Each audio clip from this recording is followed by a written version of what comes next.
아름아름 스몰캡 시간입니다. 오늘 함께 해주실 분 리서치 아름의 김도윤 연구원님 만나보겠습니다.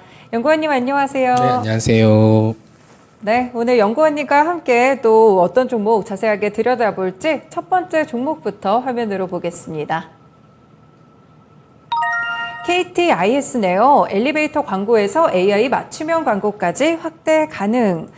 네, 이 종목의 경우에는 지난 24일에도 시초에 12% 정도 급등을 했던 것으로 기억을 하고 그 전날 시간외에서도 상당히 크게 좀 움직였는데 연구원님 이 종목은 어떤 이슈를 갖고 있을까요? 네, 일단 먼저 말씀드리고 싶은 거는 사업적인 연관성은 없는 것으로 보고 있습니다만 네, 최근에 초전도체 맥신에 이어서 오늘도 이제 관련주들이 주목을 받고 있는 것 같은데요. 네. 양자 컴퓨터 관련주들까지 좀 시장에서 주목을 받았습니다.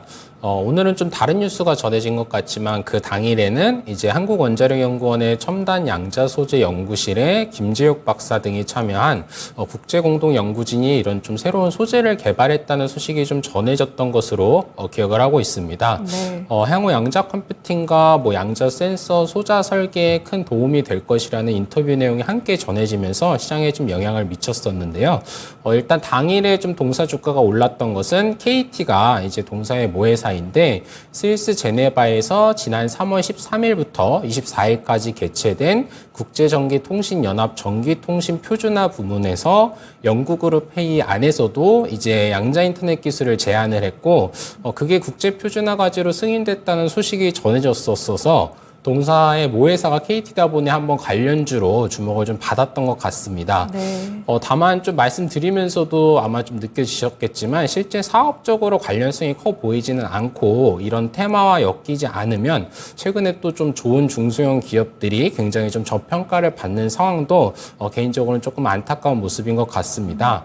동사 주가만 놓고 보더라도 실제 사업적으로 연관성이 크지 않을 때 주목을 받았기 때문에 당일에 좀 상승분을 반납하는 그런 모습을 보였었고요. 저희는 그런 것보다는 사실 매출액과 영업이익을 좀 한번 봐주시면 꾸준히 또 성장을 하고 있는 기업이고 앞으로 AI를 활용한 맞춤형 광고 시장에서도 충분히 한 역할을 해낼 수 있겠다라는 점도 보고 있고요. 그리고 가장 중요한 것은 최근에 아마존까지 좀 사업에 나선 이 AICC, AI 콘택트 사업 내에서 좀 한 역할을 할 수 있는 그런 기업이라는 관점에서 오늘 좀 소개를 해드리게 되었습니다. 네, 그렇군요. 양자는 조금 테마성으로 얽혔던 것 같고 일단은 본업에 대해서 조금 더 깊이 있게 살펴볼 필요가 있는 것 같습니다. 일단 동사의 사업 부분을 보면은 얼핏 보면은 굉장히 저희가 쉽게 생활에서 접할 수 있는 그런 종목이다라는 생각도 들면서도 정확히 어떤 사업을 하고 있지라고 헷갈리기도 하는데 이 주요 사업이나 서비스는 어떤 게 있을까요? 네, 일단 가장 큰 사업 부문은 컨택센터 사업입니다. 저희 그냥 흔히 말씀드리자면 콜센터 이제 위탁 사업을 좀 주로 진행을 하고 있고요. KT 고객센터 쪽의 비중이 아무래도 크고 114 번호 안내센터 그리고 일반 기업들로부터도 컨택센터 사업을 좀 위탁받아서 진행을 하고 있습니다.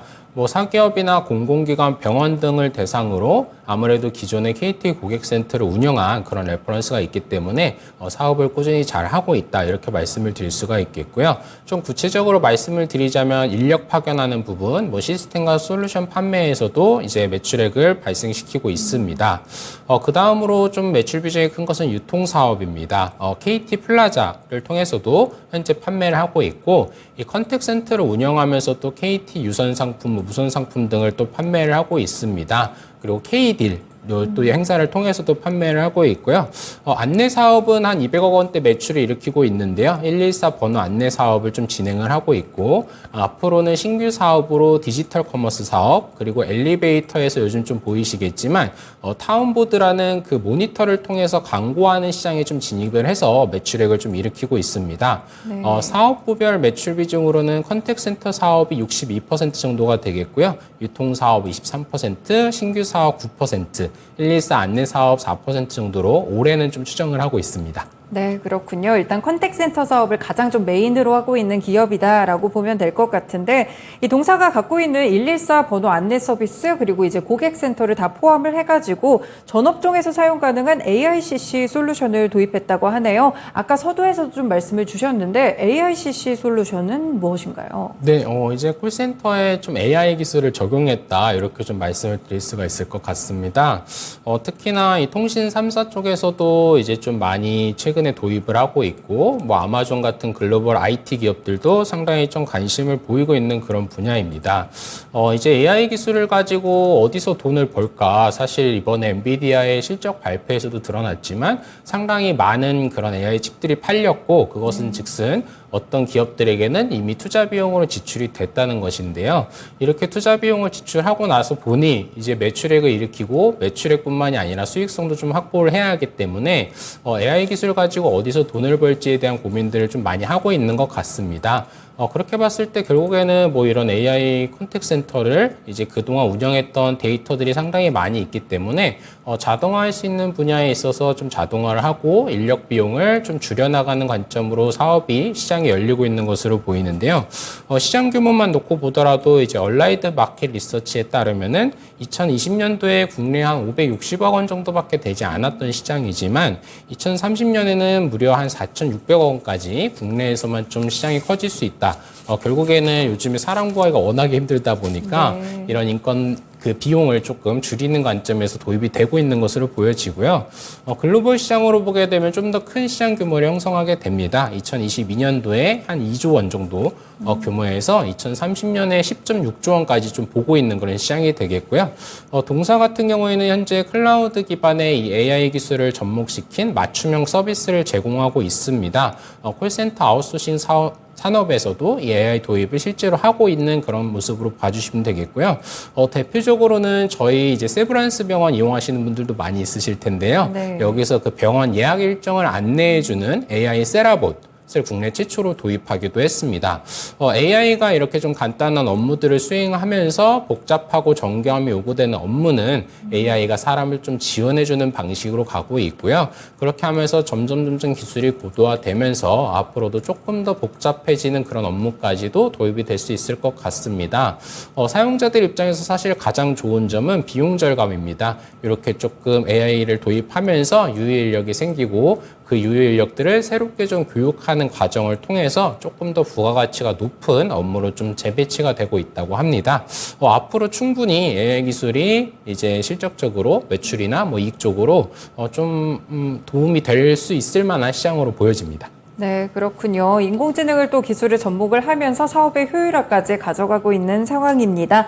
그러면 본격적으로 펀더멘털 분석을 좀 해볼게요. 재무제표 어떻게 보세요? 네, 사실 자산 규모가 한 4천억 원 정도 되는 그런 네. 기업이고요. 부채 규모가 한 2천억 원 정도, 한 50% 정도가 되는 것 같습니다.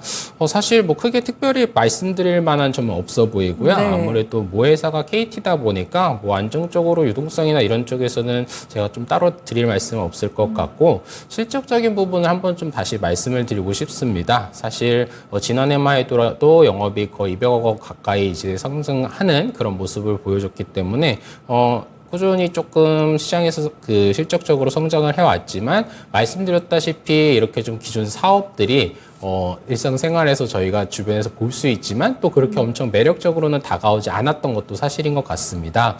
그런데 AI 기술이 도입되면서 조금 달라질 수 있는 모습들 충분히 보이기 때문에요. 이런 부분들 한번 좀 말씀을 드려보고 싶습니다. 네, 그렇군요. 일단 광고 시장의 경우에는 뭐 KTIS랑 어떤 연관이 있는지도 좀 궁금하고요. 사실 뭐 경기 침체가 좀 있는 상황 속에서 광고 사업이 또 미국에 있는 빅테크 기업들을 보면 생각보다 빠르게 성장하는 모습들이 있었던 것 같아요. 이 글로벌 디지털 광고 시장의 전망도 같이 들어볼까요? 네, 일단 디지털 광고 시장 규모를 먼저 좀 말씀을 네. 드리면요. 2022년도에 6,288억 달러, 에서 2029년도 1조 6,423억 달러로 연평균 한 14.7% 정도 성장이 전망된다고 합니다. 시장 규모가 좀 상당히 큰데요. 이 구매 이력을 광고에 사용하는 미국의 알파벳과 메타의 경우에는 2022년도 미국 디지털 광고 시장에서 각각 29%, 20%를 점유하고 있는 것으로 추정됩니다. 국내에서도 향후에 이런 전자상거래 플랫폼 내에서 지금도 그렇지만 검색 및 구매 정보를 바탕으로 소비자 개개인에게 진행하는 이 맞춤형 광고 시장이 더 성장할 것으로 보여지는데요. 사실 동사 같은 경우에는 현재는 이 광고 시장에 있어서 AI 기술을 도입하고 있지는 않다는 점을 말씀을 드립니다. 하지만 앞서 말씀드렸다시피 엘리베이터에서 이제 광고를 하는 사업을 시작을 했는데요. 사실 이쪽에서 AI 기술을 접목을 해서 맞춤형 광고 서비스를 시작을 하게 되면은 저희가 보기에는 좀 상당히 좋은 효과를 얻을 수 있을 것도 같고요. 좀 구체적으로 재밌게 한번 말씀을 드려보자면 8층에서 그 탑승했던 사람한테는 요 광고 정보를 보냈을 때 연결이 되는 그 빈도가 높았다. 이런 식으로 좀 정리가 되면서 상당히 조금 그 구매 빈도를 높일 수 있는 쪽으로 활용을 충분히 해볼 수 있을 것 같고, 그렇게 됐을 때 이제 타운보드, 그 엘리베이터 내의 그 디지털 광고판과 그리고 앞서 말씀드렸던 디지털 커머스 사업의 매출로도 좀 연결이 될 수 있을 것 같습니다. 이런 쪽인 부분에서도 앞으로 조금 기업 측에서 진행해 주시는 모습도 보여주실 수도 있지 않을까 이런 생각이 좀 들고요. 그래서 이렇게 좀 한번 정리를 해보면 좋을 것 같습니다. 네, 그렇습니다. 네, 그리고 정부에서도 최근에 초거대 AI 사업에 또 KT를 포함해서 여러 사업자들을 또 선정한 것으로 알고 있는데 아무래도 KT 계열사기도 하니까요. 수혜가 될 만한 지점이 있을까요? 네, 아무래도 말씀 주신 것처럼 모회사가 KT다 보니까 사업적인 부분에서 충분히 시너지가 발생할 수 있을 것 같습니다. 다만 최근에 조금 네이버에서 이제 하이퍼클로바 X를 발표하고 주가가 좀 부진한 모습을 보이고 있는데요. 네. 사실 기대감에 비해서 산업은 이제 시작하는 단계라고 저는 개인적으로 생각을 합니다. 그렇기 때문에 네이버에서 좀 이렇게 모습을 보여줬고 앞으로 뭐 KT나 특히나 통신 3사 측에서 이쪽으로 좀 나갈 수 있는 길이 많이 보이기 때문에요. 이쪽에서 이제 KT도 당연히 뭐 베트남, 싱가포르 등 글로벌 인공지능 시장에 진출할 계획을 가지고 있는 것으로 파악이 됩니다. AI 대전환 시대에 이제 경쟁력 강화를 위해서 올해 2027년까지 5년 동안 이 AI 컨택 센터를 포함한 초거대 AI 기술 개발, 네. 그리고 클라우드, 데이터 센터 인프라 구축, 신사업 발굴 및 서비스 고도화 등을 위해서 약 7조 원을 좀 투자할 계획이라고 합니다. 동사가 그 사업 안에서 분명히 좀 사업적으로 연관을 가지고 있는 부분들이 많이 있기 때문에 앞으로도 충분히 이 과정에서 모회사의 사업 시너지를 통해서 수혜를 좀 기대해 볼 수 있을 것이라고 보여집니다. 네, 그렇습니다. 그럼 마지막으로 이제 KTIS에 대해서 투자 포인트랑 앞으로의 주가 전망 알려주세요. 네, 일단 좀 너무 많이 말씀을 드린 것 같은데요. 네.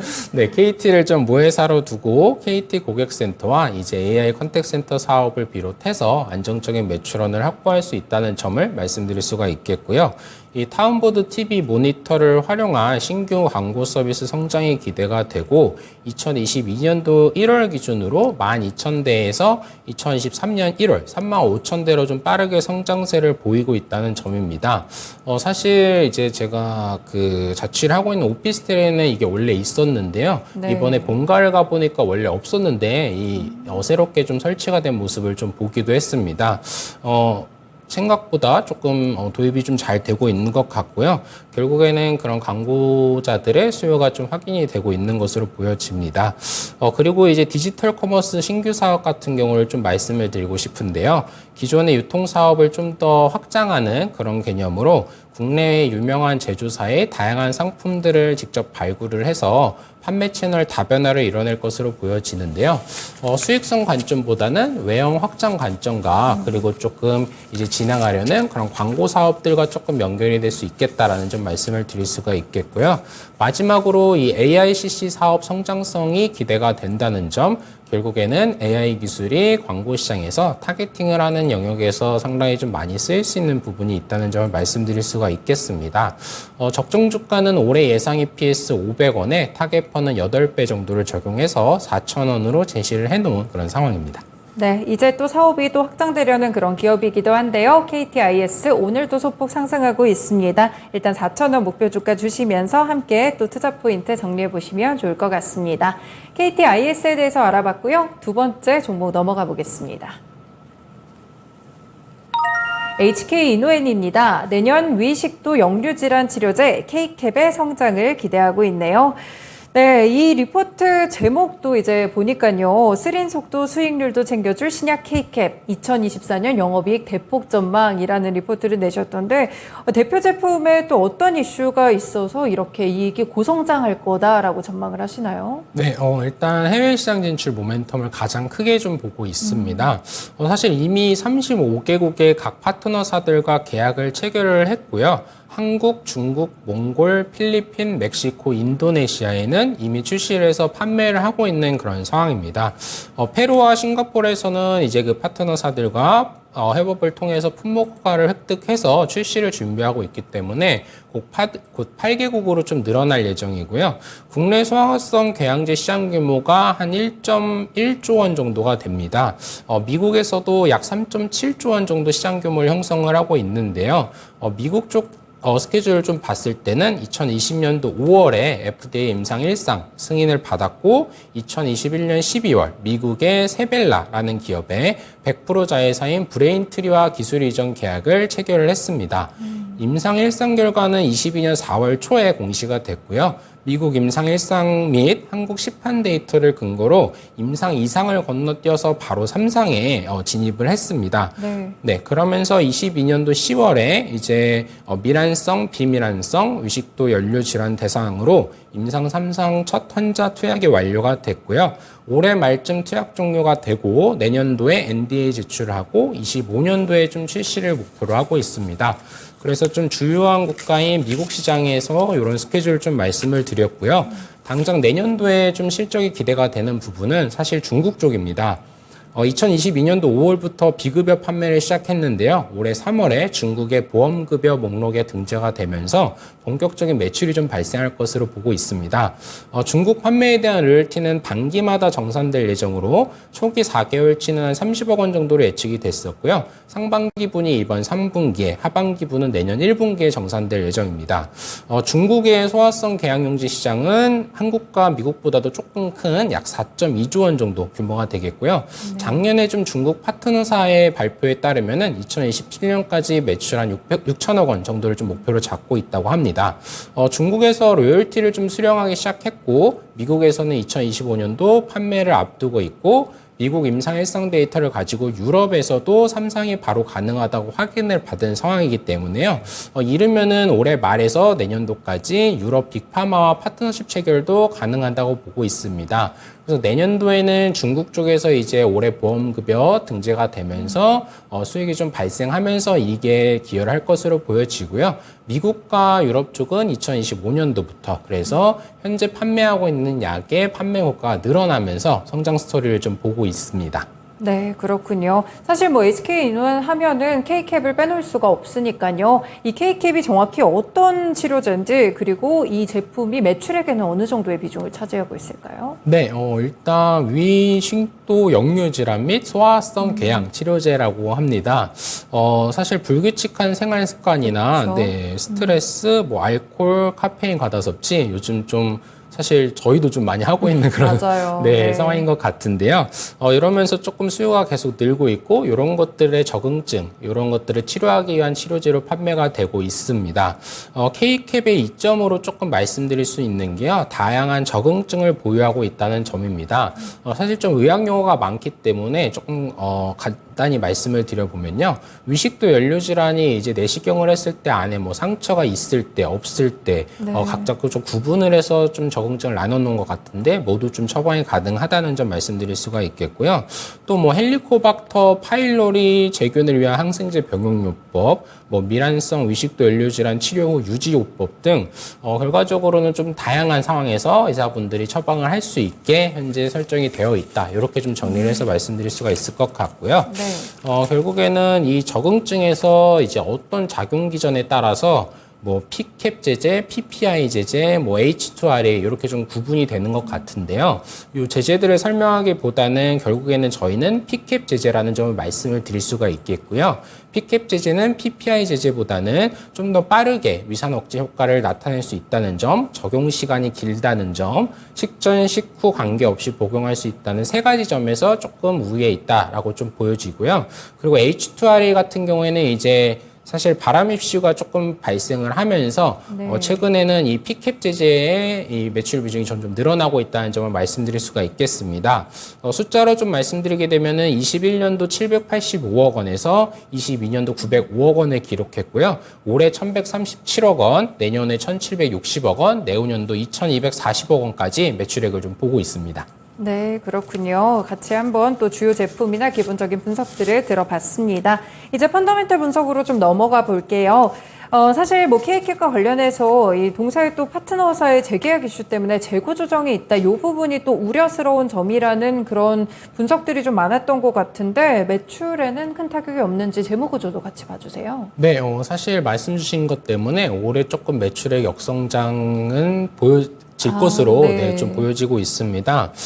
특히나 이제 좀 그 동사가 MSD사, 머크앤컴퍼니사의 백신을 좀 판매를 하고 있는데요.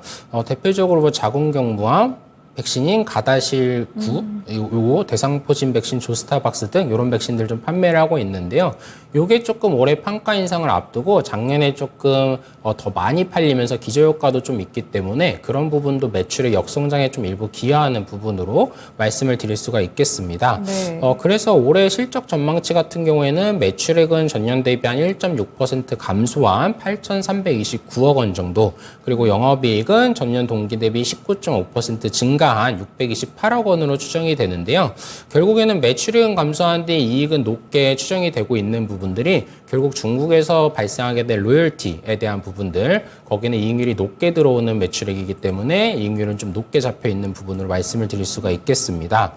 말씀 주셨던 국내 파트너사와 재계약 이슈 같은 경우에는 올해는 조금 재고 조정에 불가피해 보이긴 하지만 이제 올해 계약이 끝나고 나서 내년도 재계약을 할 때는 지금 했던 계약보다 저희한테 좀 더 유리한 조건으로 진행을 할 것으로 파악을 하고 있기 때문에 반대로 내년부터는 또 조금 낮아진 기저에서 대비되는 모습으로 더 좋게 보일 수도 있겠다라는 점 말씀을 드릴 수가 있겠습니다. 그래서 내년도에 사실 실적을 좀 가장 좀 크게 기대를 하고 있는데요. 파트너사와 K캡 판매 수수료율 조정에 따른 이제 이익 증가 효과를 좀 보고 있고요. 네. 그리고 K캡 처방제조액이 좀 꾸준히 성장하고 있다는 점 말씀드릴 수가 있겠고, 내년도에는 K캡 중국 판매 로열티 1년치를 수령하는 첫 해가 된다는 점 말씀드릴 수가 있겠고요. 또 미국 NDA 신청과 그로 인한 마일스톤 유입, 그리고 컨디션과 수행 매출 성장까지도 조금 배경으로 보고 있습니다. 그래서 재무 구조로만 일단 또 한번 말씀을 드려보게 되면 자산 규모는 1.8조 원 정도가 되겠고요. 부채가 한 6천억 원 정도입니다. 차입금이 2,100억 원 정도로 확인이 되고 현금성 자산은 730억 원 정도인데요. 사실 뭐 크게 드릴 말씀은 없을 만한 숫자라고 좀 말씀드릴 수 있을 것 같습니다. 네, 그렇군요. 국내에서 이제 소화성 궤양제 시장에 대해서 좀 보면은 K캡이 이렇게 좀 빠르게 성장할 수 있었던 이유가 따로 있었을까요? 네. 일단 우선 앞서서 한번 말씀드렸던 것처럼 그 세 가지 제재 중에서 P캡만 조금 이제 가지고 있는 그런 우위에 있다는 점을 좀 말씀을 드릴 수가 있겠고요. 그리고 K캡이 국내 출시된 그 해당 제재 중에서는 가장 많은 적응증을 보유하고 있기 때문에 처방 횟수가 많아질 수 있었다는 점 말씀을 드릴 수가 있겠고요. P캡 제재가 사실 2019년도에는 전체 매출 비중이 3.8%밖에 되지 않았지만 올해 상반기에 16.1%까지 증가했다는 점을 조금 말씀드릴 수 있을 것 같습니다. 네, 그렇군요. 저희 이렇게 또 HK 이노엔에 대해서 들어봤는데 마지막으로 투자 포인트 4가지 정리해 주시고요. 주가 전망도 알려주세요. 네, 일단 올해 연말에 이제 국내 파트너사와 계약 판매가 종료가 되고 조금 더 좋은 계약 조건으로 이제 신규 계약을 체결할 것이라는 점, 내년도에 수익성이 좀 더 개선될 수 있겠다는 점 말씀드릴 수가 있겠고요. 중국 내 판매를 티 수령이 본격화된다는 점 말씀드릴 수가 있겠고요. 미국 임상 1상 종료 후에 바로 3상에 진입을 했고 앞으로 관련된 모멘텀들 이어질 수 있다는 점 말씀을 드릴 수가 있겠고요. 다음으로는 유럽 진출 모멘텀까지 기대해 볼 수 있겠다라는 점입니다. 결과적으로는 K캡의 성장 스토리를 보고 있는 것이 맞고 앞으로 35개국까지도 점차 출시를 늘려나갈 그 스토리에 대해서 저희가 지금 좀 말씀을 드리는 것이고요. 적정 주가는 올해 예상 EPS 1,705원에 타겟퍼 28배를 적용해서 일단 48,000원으로 제시를 해 놓았습니다.